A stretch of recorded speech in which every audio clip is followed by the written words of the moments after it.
Edward Russell, and I'm joined by my co-host Jay Shabat this week to discuss Hawaiian Airlines and Volaris's earnings. Enjoy.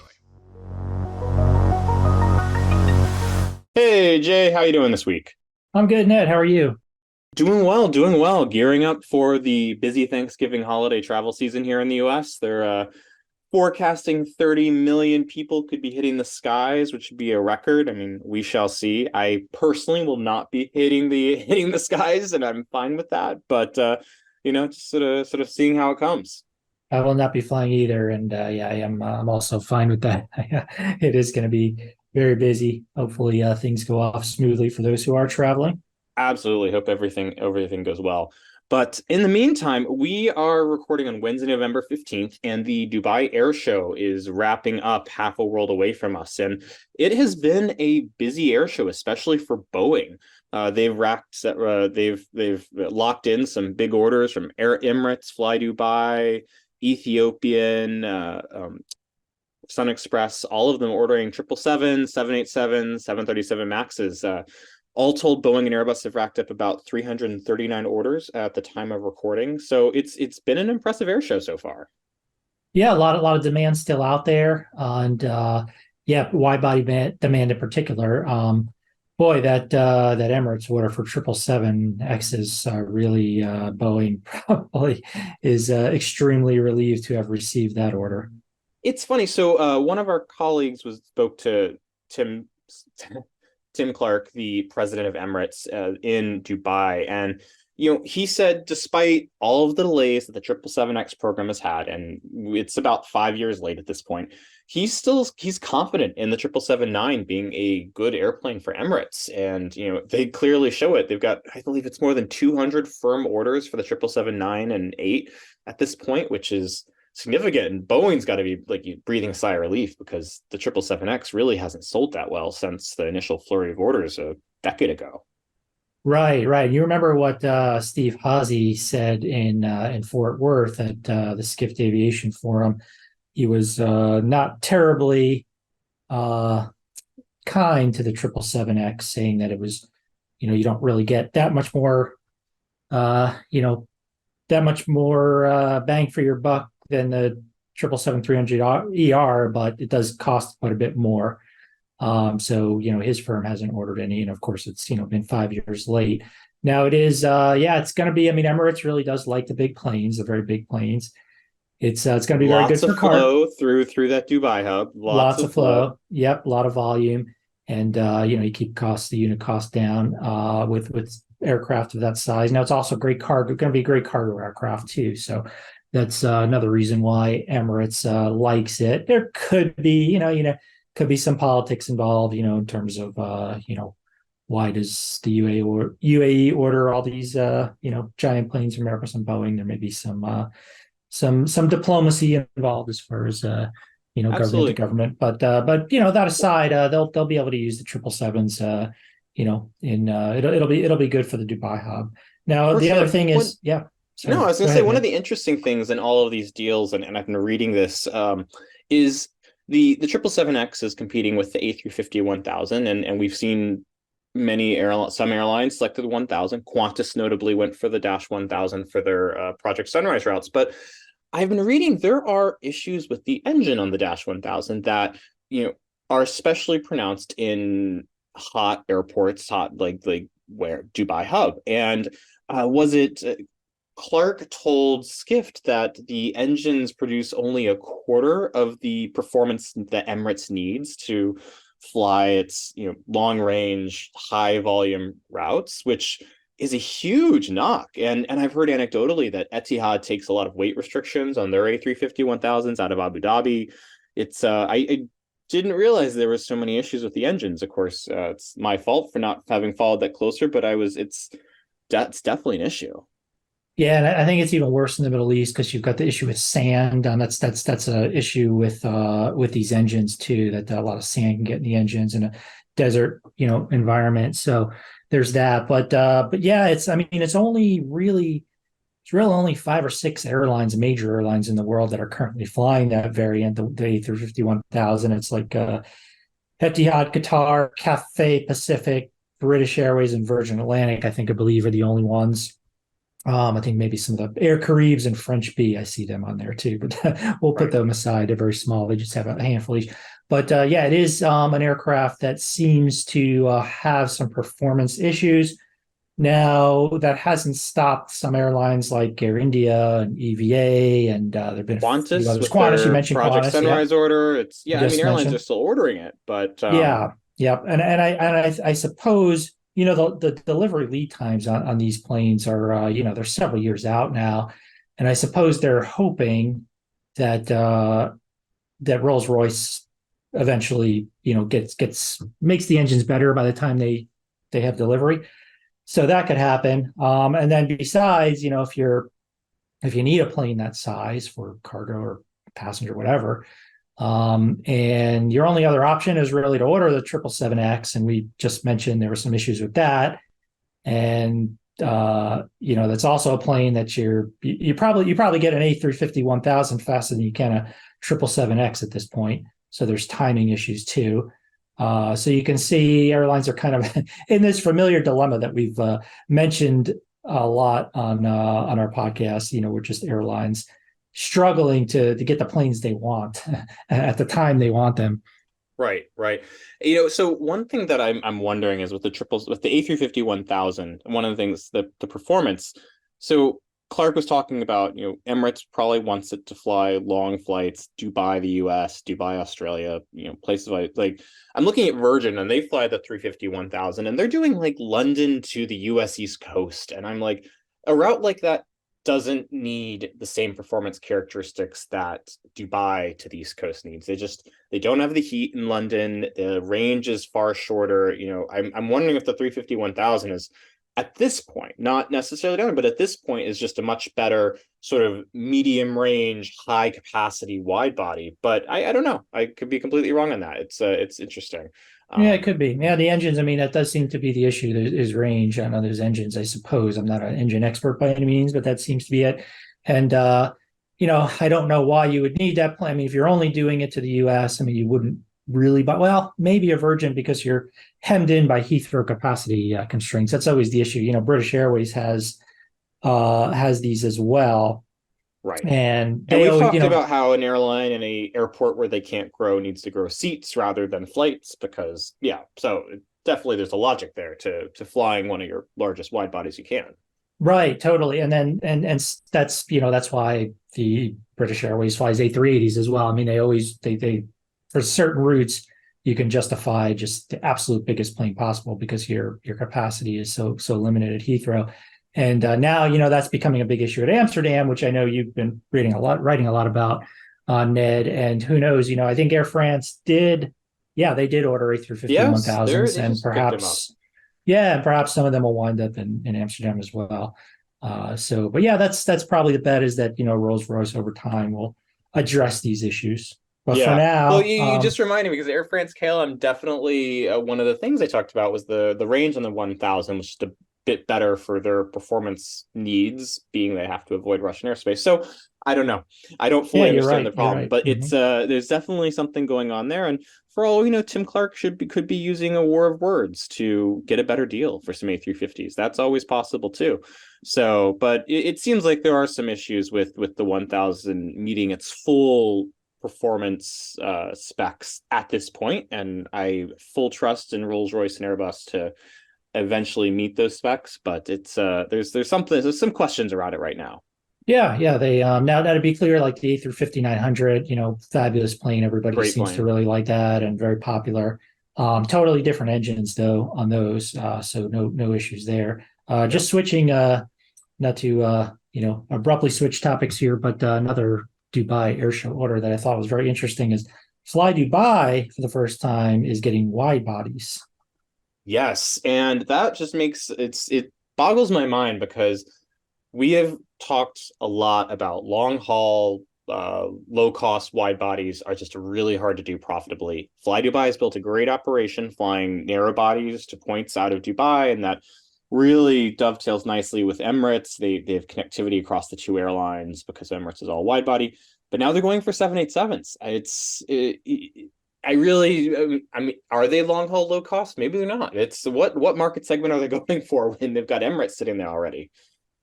Right. I'd be curious to see where they deploy those planes. Yeah, that's and it just seems like there's it's just a bottomless pit of demand in a place like that. It's they just more and more and more capacity, and you wonder at some point, does Emirates already, I guess, work somewhat closely with FlyDubai, but will there be some further integration there over time? I don't know. And then we have been talking about. Ned, how there are definitely some issues. I don't know how universal it is throughout the Middle East and the Gulf, but there have been some issues with oversupply in that region currently. I know Kuwait's Jazeera Airways has talked about on their call. They were, uh, adamant that there's just way too much capacity, and they still made money. They had a decent quarter, but not nearly as good as they usually do, just because they've had, if you think about just the UAE alone. You've had, Emirates put a whole bunch of new capacity into Kuwait and FlyDubai, and then you have Etihad.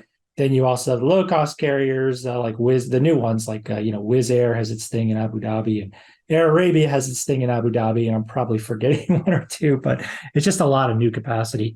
There is, And and we've got what Riyadh Air coming into Saudi in the next few years. There's a lot of capacity going in the region, and did you, one of the things that comes to mind is Turkey, which has boomed during the pandemic or coming out of the pandemic, is we're seeing both Turkish and Pegasus report some weakening yields there just because the capacity has grown so much. So it does make me wonder if growth needs to slow down a bit as demand catches up. yeah, particularly on Pegasus side. I mean, I think Turkey's doing better because they're avoiding some of that because a lot of their flying is just very long haul, which is not exposed to some of the stuff we're talking about. But Right. I know like Turkey's U.S. markets are just still gangbusters.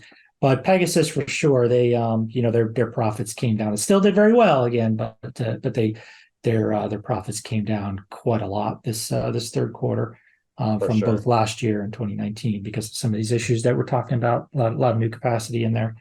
For sure.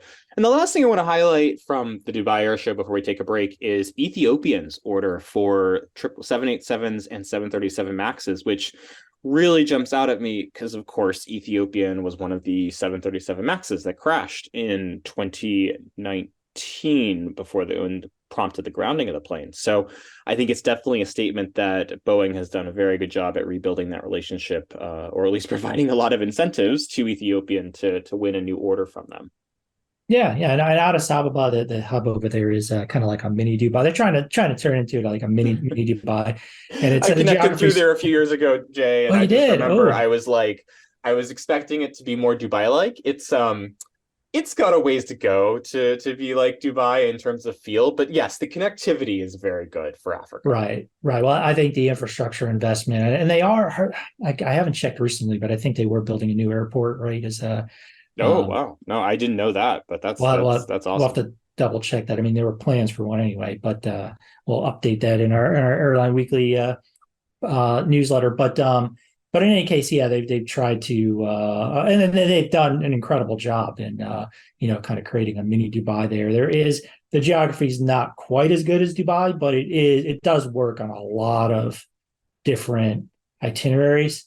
If you think about, I mean, for a while they were doing a lot of business between, let's say, you know, Africa and China or Latin America and China. They that was a big help for them. China's economic rise that's probably cooled off a bit.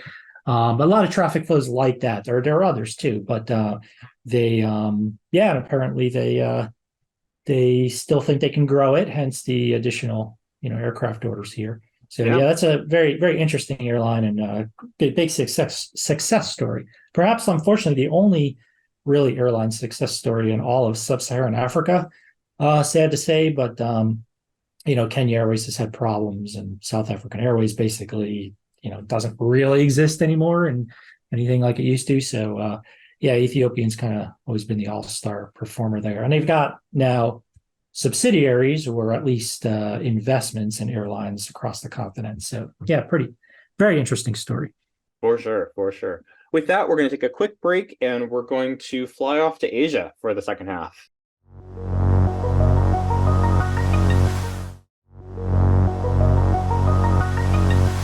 And we're back. Jay, tell us about Korean Air's numbers. How did they do in the third quarter? Yeah, so Korean Air did not nearly as well as they were doing during the pandemic. So they were one of the few airlines in the world that even in 2020, when the world was for airlines was just blowing apart, they actually had a great year. And there's really just one word explains it. I'll let you say the word, Ned.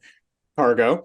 Cargo, and they are a very big cargo player. Remember, Korea has a very export-oriented economy, so they're you can imagine a company like Samsung or LG. These companies are just moving like lots of stuff on Korean Air cargo planes and in the belly of their passenger planes. A lot of Chinese exports move on Korean airplanes as well. But that's cooled off just in the past year. So for the third quarter, And there, to be clear, we always knew that was going to happen when belly yeah, capacity came back. The demand for full cargo planes was going to fall. We knew that was going to happen. Airlines knew this. It's not an unexpected trend. correct, right? Yeah, no huge surprises. I mean, that was kind of a once in a lifetime, very unusual situation. So yeah, no big surprises there. Now we should probably add that we're speaking on Wednesday afternoon. We get to throw that in there. So Korean Air, I'll give you the numbers. For the third quarter, they their operating margin was 13.5%. So, nothing to be ashamed of there. It's a pretty solid operating margin. But they did do last year, as recently as last year, they had a 23% margin. So they were, one of the most profitable airlines in the world last year. And going back, if you go back, to the 2010s, they were not a particularly profitable airline. I mean, they did okay. The margins were decent. They always had a lot of debt, a lot of competition. But they seem to be, I don't know what their steady state is if this is, how things are going forward. But for now, they 13.5% for the summer, which is pretty good. Passenger demand, very strong coming out of the pandemic. Remember that Asian borders, a lot of these countries in Asia, borders were still closed as recently as, as 2022. They really opened late that year. So they are, kind of experiencing it's still kind of I don't want to say early stages, but the so-called revenge travel hasn't really exhausted itself yet in Asia, whereas that might be the case in the U.S. or certain U.S. markets anyway, and maybe the case next year in transatlantic, but that's another story. But yeah, Korean Air, the passenger business is, as I said, doing well, and a lot of that is, I think local demand, long haul in particular. A lot of Americans, Korean Americans going home, visiting their families for the first time since the pandemic. There's a lot of that. They said Europe to Korea is very strong. And let's remember, like Seoul is just a fantastic hub. Delta continually touts it. Delta and Korean Air have a joint venture, and Delta continually touts it as one of the fantastic transfer gateway into Asia for them. They feed a lot of passengers over there. Yeah, probably exactly. Probably the best hub in Northeast Asia, and that kind of brings me to the what I was going to say about another sort of component of their demand strength right now is the U.S. to China passing through the Seoul hub, Seoul Incheon hub. That is very, very strong right now because, as we've talked about before, you don't have the nonstop capacity between the U.S. and China that you used to because of issues with Russian over flights and whatnot. We've talked about that on previous podcasts. But in any case, Korean Air is definitely capturing a lot of that demand. And they're getting the Korean outbound demand, leisure demand to Vietnam is a big tourist destination for Koreans. That's doing well. Thailand, I'm sure, is good. And that they said the Japan-Korea market, which is big, is doing very well. Whereas at least I think they said it was starting to grow again. It was, I know even before the pandemic, there were some issues, some political tensions that depressed that market somewhat, but that's doing well. So yeah, very good story overall on the passenger side, but less good on the cargo side. I should also add that Korean Air wants to merge with their rival Asiana. Now, Asiana is their third quarter operating margin was just 7%. Same situation for them. Had a great, pandemic because of cargo, and now that party's coming to an end. And 7%, that's not for peak third quarter, not terribly encouraging there. But Korean Air still wants to go through with their takeover. It's still, Asiana is still deciding what it wants to do, and I think they have a deal to sell their cargo unit to kind of placate the regulators, the competition regulators in Europe, the US, Japan. They have not yet signed off on this. So that's still up in the air, that merger, but very much still in play. So that's your story with Korean Air. That's the It's good news, even with cargo down and the merger pending, it's still Korean Air is just one of those Asian airlines that just continues to do well, even if not quite as well. Right. I think for now it's doing well. We'll see how things go, going forward. I think honestly a lot depends on what happens with competition in that region. And, Asiana certainly, if they don't merge, well, what happens to Asiana? Are they a weak competitor that Korean Air can take advantage of? Do they become stronger again? Hard to say. And then there's all these other little low-cost carriers out there like Jeju Air, and Korean Air actually owns part of Jin Air, but Asiana has a few, Air Busan, which I think they're trying to sell, and Air Seoul. And there's a lot of new low-cost capacity has kind of cropped up in that whole Northeast Asia region over, the last 10, 15 years pre-pandemic. So all that. Now, Korean Air, you can go in, they have a very complex fleet, which probably doesn't serve them well. They're getting their A321. They're actually putting lie flat seats on their A321neos, which is interesting. And they do have, they pretty much order everything out of the Airbus catalog, everything out of the Boeing catalog. And partly that's because they do have a maintenance subsidiary, or like I guess you could, well, not a maintenance, but you could, like an aircraft component and aircraft supplier, I guess. They're a big supplier to both Boeing and Airbus. So I think they want to buy their products because they're a customer. So there's that as well. Yes. And that's absolutely. a pretty big, and that's a pretty decent sized part of the Korean Air business. Their aerospace subsidiary. Oh, absolutely. Absolutely. Mm-hmm. Well, Jay, with that, we're going to wrap up another episode of the Airline Weekly Lounge. Listeners, next week, you're going to get another panel from the Skift Aviation Forum, as Jay and I are going to be out for the Thanksgiving holiday. In the meantime, if you need to reach either of us, you can catch me at er@skift.com. You can catch Jay at js@skift.com. Jay, it's always a pleasure.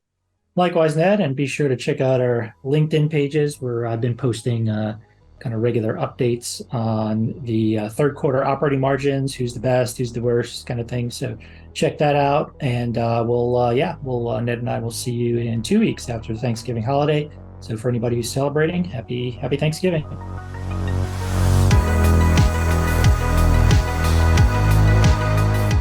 Thank you for joining us for this week's episode of the Airline Weekly Lounge podcast.